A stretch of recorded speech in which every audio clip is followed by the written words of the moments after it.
Before we begin, just a small request: if you like the video, don't forget to subscribe to the channel. For this story, we need to go back in time. Long time ago, near Blackheath, London, a little girl was born. Named Dorothy Louise Eddy. She was born on 16th of January 1904. Dorothy was a toddler like any other.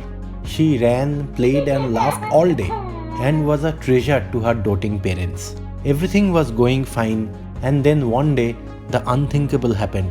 One morning Dorothy was running down the stairs at her home near London when she slipped and fell.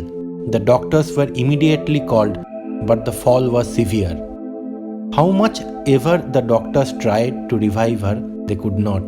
Dorothy was pronounced dead. The little girl was just 3 years old. But then all of a sudden, something very unexpected happened. Dorothy woke up. She woke up as if nothing had happened to her. She was that same little girl. She was running, playing, laughing, and for another 4 years her parents had their beautiful daughter back. But then in 1908, everything changed when they went on to a trip in British Museum. As soon as they reached the Egyptian section of the museum, Dorothy was transfixed.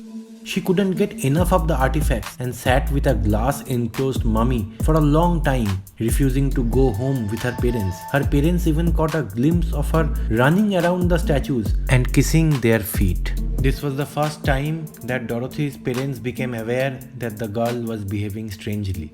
After this incident, things took a turn for the worse. Dorothy became almost depressed and would stare at photos of ancient Egypt, insisting that the country was her home and she needed to return to it.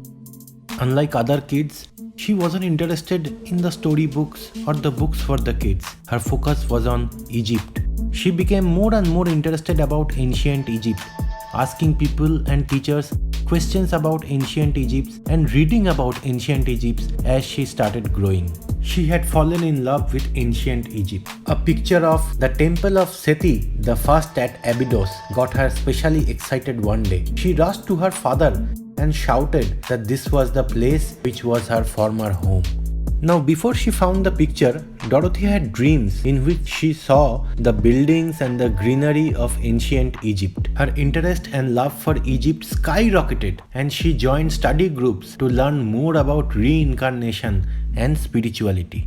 After this, she took every opportunity to visit the British Museum Egyptian rooms.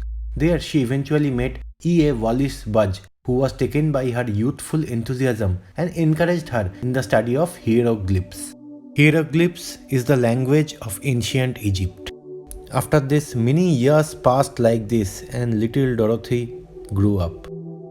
She eventually moved to Cairo, which is in Egypt, and she married an Egyptian man. After her marriage, she also had a beautiful baby named Seti. Dorothy was by now known as Om Seti. Dorothy's marriage didn't last. Her habit of going into a trance and scribbling random hieroglyphics at night about her spirit guide completely freaked her husband out. Her writings eventually amounted to 70 pages and detailed Om's life in ancient Egypt. It stated that she was a priestess at the Kom el Sultan temple and had a child by Pharaoh Seti at the young age of 14. However, she had broken a priestess vow by losing her virginity and took her own life to prevent the pharaoh from being punished for his crime. The hieroglyphics also contained accounts of spiritual encounters with Seti and plans to reunite with him in the Egyptian underworld. This fantasy story has been discarded by many as the rambling of a crazy person up until the day that Om Seti helped archaeologists find the exact location of the temple garden. She also led them to an undiscovered tunnel at the north side of the temple.